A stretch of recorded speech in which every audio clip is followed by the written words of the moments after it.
Ok, el tema de esta semana es leyes del movimiento de Newton. Entonces, en este capítulo usaremos dos conceptos nuevos, la fuerza y la masa, para analizar los principios de la dinámica, los cuales están establecidos en solo tres leyes que fueron claramente enunciadas por Isaac Newton, quien las publicó por primera vez en 1687 en un libro llamado Principios Matemáticos de la Filosofía Natural. Estos enunciados se conocen como las leyes del movimiento de Newton. Las leyes de Newton son la base de la mecánica clásica, también llamada mecánica newtoniana, y al usarlas seremos capaces de comprender los tipos de movimientos más conocidos. Entonces vamos a empezar con el concepto de fuerza. La fuerza es una interacción entre dos cuerpos o entre un cuerpo y su ambiente. La fuerza es una cantidad vectorial con magnitud y dirección. Entonces, para esos problemas de leyes de Newton o leyes de movimiento, vamos a usar todo el conocimiento que ya tenemos de, por ejemplo, el tema 1 de vectores. Vamos a usar todas las propiedades que aprendimos en ese capítulo. Ahora, acá, ¿verdad? Tenemos dos tipos de fuerzas. Tenemos las fuerzas de contacto, que es cuando una fuerza implica contacto directo entre dos cuerpos. Entonces, por ejemplo, tenemos una fuerza normal, N, una fuerza de fricción F y la fuerza de tensión T. Después tenemos las fuerzas de campo, que estas fuerzas no involucran contacto físico entre dos objetos. Estas fuerzas actúan a través del espacio vacío. Entonces, como ejemplos de estas fuerzas de campo tenemos la fuerza gravitacional de atracción entre dos objetos con masa. Tenemos la fuerza entre dos imanes o la fuerza eléctrica que una carga eléctrica ejerce sobre otra. Entonces, en esta imagen les puse el ejemplo de estos tipos de fuerza. Tenemos, digamos, el A, B y C son fuerzas de contacto y el D es una fuerza de campo. Entonces, como ven acá, en la parte A, la fuerza normal N es cuando un objeto descansa o se empuja sobre una superficie. Esta ejerce un empujón sobre el objeto que es perpendicular a la superficie. Esta fuerza solo aparece, ¿verdad? Cuando el cuerpo está en contacto, ya sea con una pared, con el suelo. Y la fuerza normal es perpendicular a esa superficie en la que esté puesto el objeto. Y la denotamos como una N minúscula. Después tenemos la fuerza de fricción, que la denotamos como una F minúscula. Y dice que, bueno, además de la fuerza normal, ¿verdad? Una superficie puede ejercer una fuerza de fricción sobre un objeto que es paralela a la superficie. Entonces, generalmente, esta fuerza de fricción va a ir en dirección contraria al movimiento. Ahora más adelante vamos a hablar un poco de esta fuerza de fricción. Después tenemos una fuerza de tensión, que es una fuerza de tirón ejercida por un objeto, por una cuerda, un cordón, etc. Entonces, siempre que un cuerpo esté atado, ya sea a una cuerda, un cordón, una cadena, digamos, esa cordón, cadena o cuerda, va a ejercer una tensión, una fuerza de tensión al objeto. Después, ahora tenemos la fuerza de campo, que va a ser la más común y la que vamos a encontrar en la mayoría de nuestros problemas, que es la fuerza gravitacional o peso. Esto dice que es el tirón de la gravedad sobre un objeto. Es una fuerza de largo alcance, ¿verdad? Una fuerza que actúa en una distancia. Entonces es importante saber que siempre vamos a tener presente la fuerza gravitacional. Esto también más adelante vamos a mencionar cómo funciona. Entonces, para describir una fuerza vectorial F, debemos indicar su dirección y acción y su magnitud. La cantidad que describe cuánto o qué tanto la fuerza empuja o tira. El efecto de cualquier cantidad de fuerzas aplicadas a un punto de un cuerpo es igual a la suma vectorial de las fuerzas. Entonces, esto quiere decir que vamos a denotar con el símbolo de sumatoria, ¿verdad? Sumatoria de F es igual a F1 más F2 más F3 más las fuerzas que haya. Entonces, esa sumatoria de F se le conoce como suma vectorial de las fuerzas o fuerza neta, ¿verdad? Es importante recordar que como son vectores, también existe la versión de componentes de la ecuación 1, que es que la sumatoria de fuerzas la sumatoria de fuerzas en X es igual a la sumatoria de las componentes X de cada una de las fuerzas. Y de igual manera para las componentes Y. Entonces, la sumatoria de fuerzas en Y es igual a la sumatoria de las componentes de Y de cada una de esas fuerzas. Ahora, la primera ley de Newton. Primero, la primera ley de Newton a veces se le llama también la ley de la inercia. Entonces, define un conjunto especial de marcos de referencia llamados marcos inerciales. ¿Ok? Ahora, la primera ley de Newton, ya así como digamos, el enunciado, nos dice que un cuerpo sobre el que no actúa una fuerza neta se mueve con velocidad constante, que puede ser cero y aceleración cero. Entonces, ¿qué nos quiere decir esto? Que la suma vectorial de fuerzas va a ser igual a cero. ¿Ok? Esto nos dice que el objeto va a estar en equilibrio, no se va a estar moviendo. Ahora, tenemos la segunda ley de Newton. La segunda ley de Newton nos dice que cuando se ve desde un marco de referencia inercial, es importante que recordemos que los problemas que vamos a hacer en este capítulo son en marcos de referencia inerciales. La aceleración de un objeto es directamente proporcional a la fuerza neta que actúa sobre él e inversamente proporcional a su masa. ¿Ok? Ahora, ¿qué quiere decir esto? Casi que ahí lo dice todo, pero básicamente es que si una fuerza externa neta actúa sobre un cuerpo, este se acelera, ¿verdad? Y la dirección de esa aceleración es la misma que la dirección de la fuerza neta. El vector de fuerza neta es igual a la masa del cuerpo multiplicada por su aceleración. ¿Qué quiere decir esto? Que en símbolos, y como lo vamos a utilizar en los problemas, la sumatoria vectorial de fuerzas en F es igual a M por A, donde A es el vector de aceleración. Ahora, la ecuación anterior es una expresión vectorial y por tanto es equivalente a tres ecuaciones componentes. Entonces, va a ser la sumatoria de fuerzas en X es igual a masa por aceleración en X, o sea, la componente de la aceleración en X. La sumatoria de fuerzas en Y es igual a la masa por aceleración en Y. Y si nos estuviéramos moviendo en un movimiento de 3 dimensiones y tenemos una componente Z, entonces la sumatoria de fuerzas en Z es igual a M por la componente A en Z. ¿Ok? Ahora, es importante recordar que la unidad del SI de fuerza es el newton, ¿verdad? Un newton es la cantidad de fuerza neta que proporciona una aceleración de 1 metro por segundo al cuadrado a un cuerpo con masa de 1 kilogramo.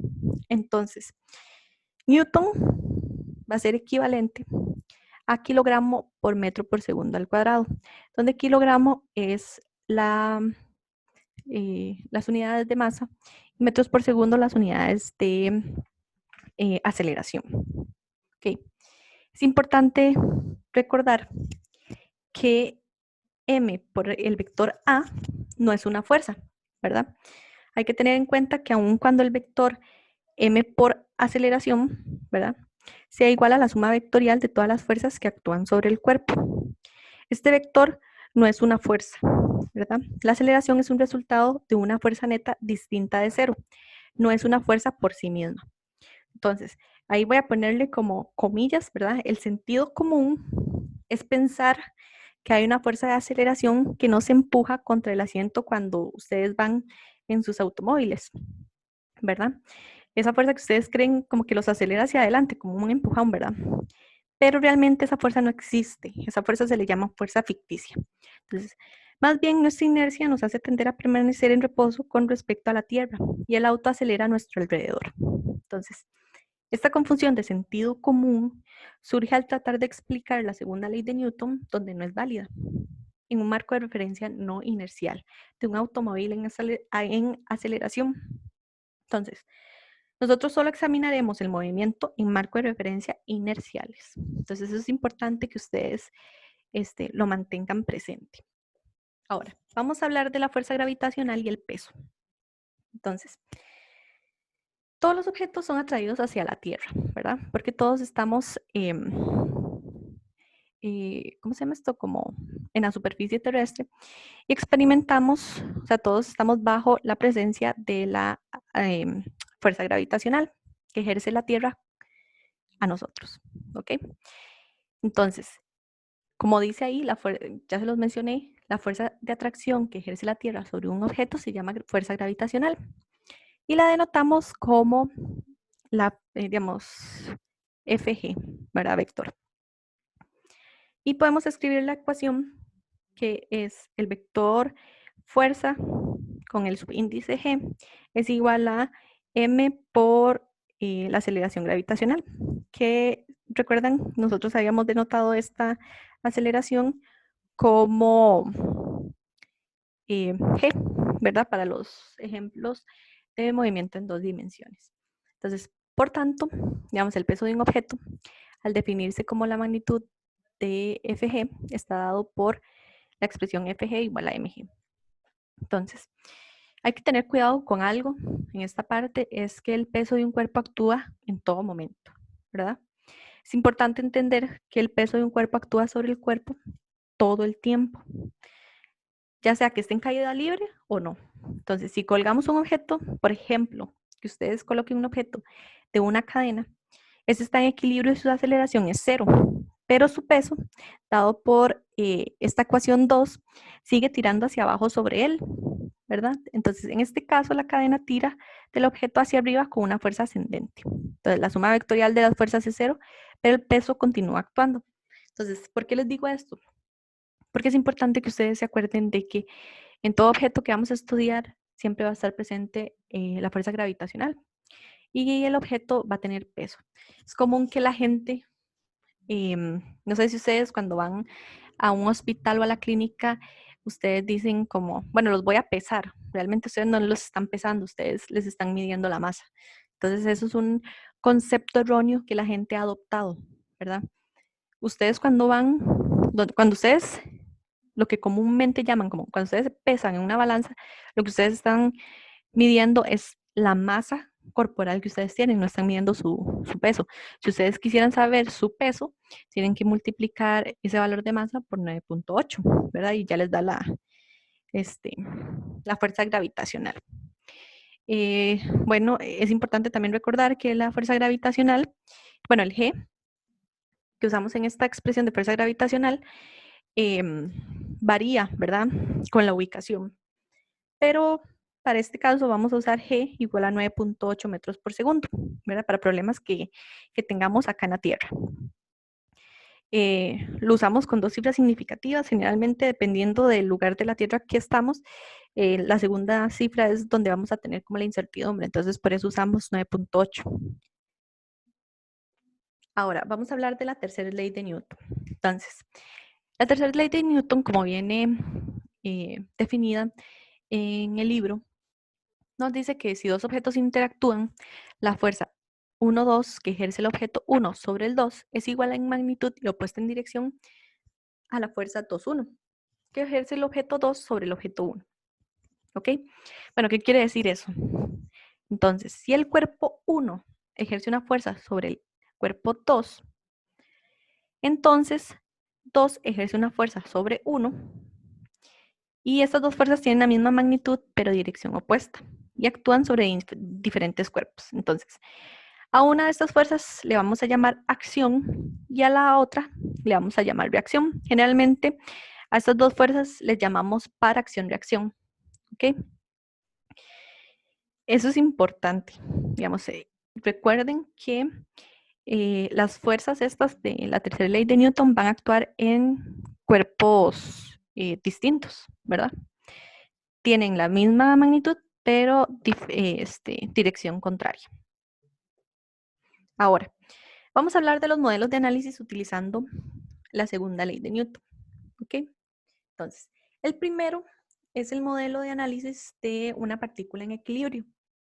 Entonces, si una partícula mantiene una velocidad constante, ¿verdad? Que recuerden que vimos en el capítulo 2, no, perdón, en el capítulo, sí, 2, el de movimiento en una dimensión, que cuando tenemos velocidad constante, nuestra aceleración es 0.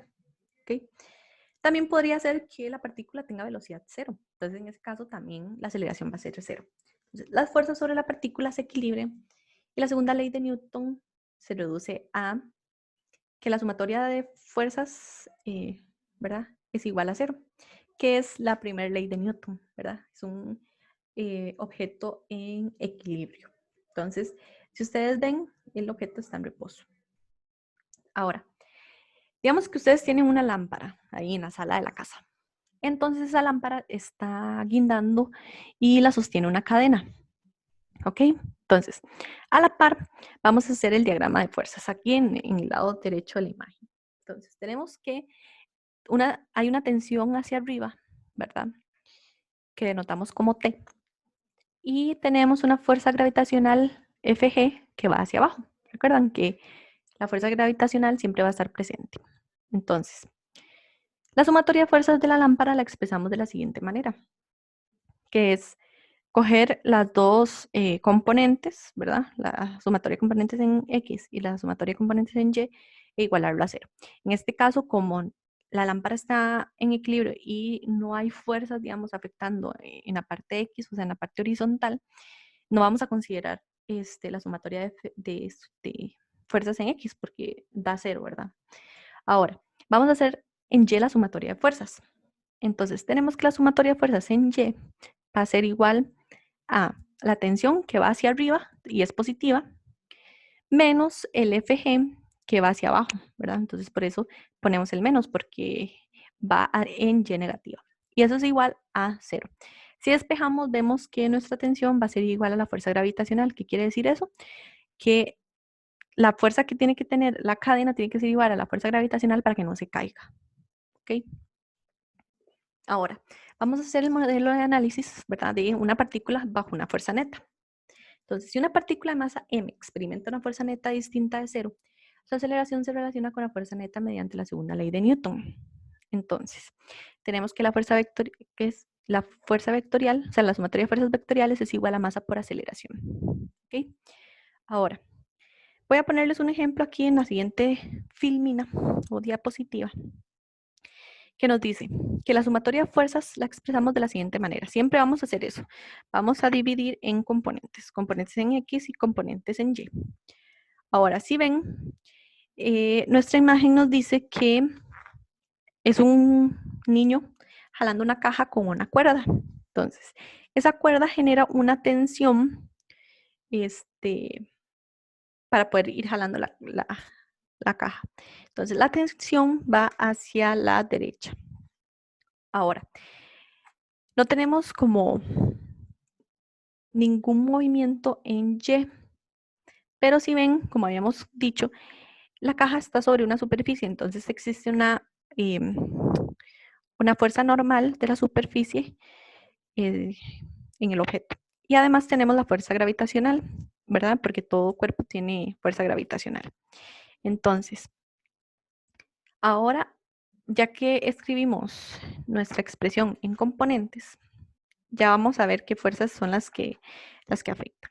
Entonces, ahora tenemos que en X, la sumatoria de fuerzas en X es igual a la tensión, ¿verdad? Porque solo está la tensión. Si ustedes ven el dibujito este de las flechas azules, en el eje X solo tenemos la tensión y es positiva porque va hacia la derecha. Esto va a ser igual a masa por aceleración porque si ven, la caja se está moviendo en el eje X porque el niño la está jalando. Entonces ahí sí existe aceleración.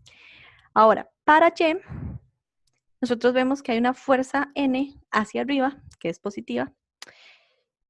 La magnitud la ponemos positiva. Y la fuerza gravitacional, su magnitud la ponemos negativa porque va hacia abajo. Y esto es igual a 0, porque ahí no hay movimiento. Entonces, la aceleración es 0, entonces por eso es igual a de esa forma. Entonces, tenemos que la fuerza normal es igual a Fg. Ahora, vamos a hablar de las fuerzas de fricción. Las fuerzas de fricción ocurren cuando un objeto está en movimiento, ya sea sobre una superficie o un medio viscoso, como aire o agua. Existe resistencia al movimiento porque el objeto interactúa con su entorno. Entonces, a esa resistencia se le llama fuerza de fricción. ¿Ok? Ahora, las fuerzas de fricción son muy importantes en la vida cotidiana y permiten que uno camine o corra y son necesarias para el movimiento de los vehículos con ruedas. Eso permite de que los objetos no derrapen, ¿verdad? Entonces tenemos dos fuerzas de fricción. Tenemos la fuerza de fricción estática, que actúa cuando no hay movimiento relativo. Entonces, si tratamos de deslizar por el piso un objeto, tal vez no se mueva porque el piso ejerce una fuerza de fricción igual y opuesta sobre la caja. Entonces, la magnitud de esta fuerza de fricción estática es Fs menor o igual a μSN, donde μS es el coeficiente de fricción estática. Entonces, N es la fuerza normal. Ahora tenemos la fuerza de fricción cinética, que es cuando actúa cuando un cuerpo se desliza sobre una superficie. Y la magnitud es F subíndice K es igual a mu K N. Ese es el coeficiente de fricción cinética. ¿Ok? Ahora, ¿cómo identificamos cuándo usar cada una? Entonces, ese dibujo nos representa esa situación. Entonces, por ejemplo, en la parte A no se aplica una fuerza. Entonces, la caja está en reposo. ¿Qué quiere decir eso? Que la fricción va a ser igual a 0. ¿Ok? Ahora, en la parte B vemos que se empieza a aplicar una fuerza débil. Entonces, ¿qué quiere decir esto? Que la caja permanece en reposo. Entonces, la fricción estática va a ser menor que μSN. ¿Ok? Como ven aquí en la figura. Conforme va aumentando la fuerza que se opone a esa fricción, va aumentando el valor de la fuerza de fricción. ¿Ok? Ahora, nosotros tenemos esta parte C que dice que la mayor fuerza aplicada a una caja a punto de deslizarse nos dice que la fricción estática va a ser igual a Fs igual a μSN. Entonces, ¿qué quiere decir eso? Esa es la fuerza de fricción estática máxima que va a experimentar un objeto. ¿Ok? Esto ocurre cuando el objeto todavía no se está moviendo, o sea, está aplicando una fuerza, pero todavía no se está moviendo el objeto. ¿Ok? Ahora, en la parte D vemos que ya la fuerza fue, o sea, la fuerza T fue tanta que ya hizo que la caja se empezara a mover. Entonces, en ese caso, la fricción se vuelve una fricción cinética, ¿verdad? Y ahora la denotamos como Fk es igual a mu Kn, ¿ok? Entonces, como ven aquí en el gráfico, nosotros tenemos que es lineal el aumento de esta fricción cuando la caja está en reposo, ¿verdad? Y se le está aplicando una fuerza. Llega a un punto donde la fuerza va a ser máxima, la fuerza de fricción, y después de ese punto, la fuerza de fricción se vuelve fuerza de fricción cinética. Y generalmente es constante, o sea, no se modifica. Entonces, ese es el tema de leyes de Newton para esta semana.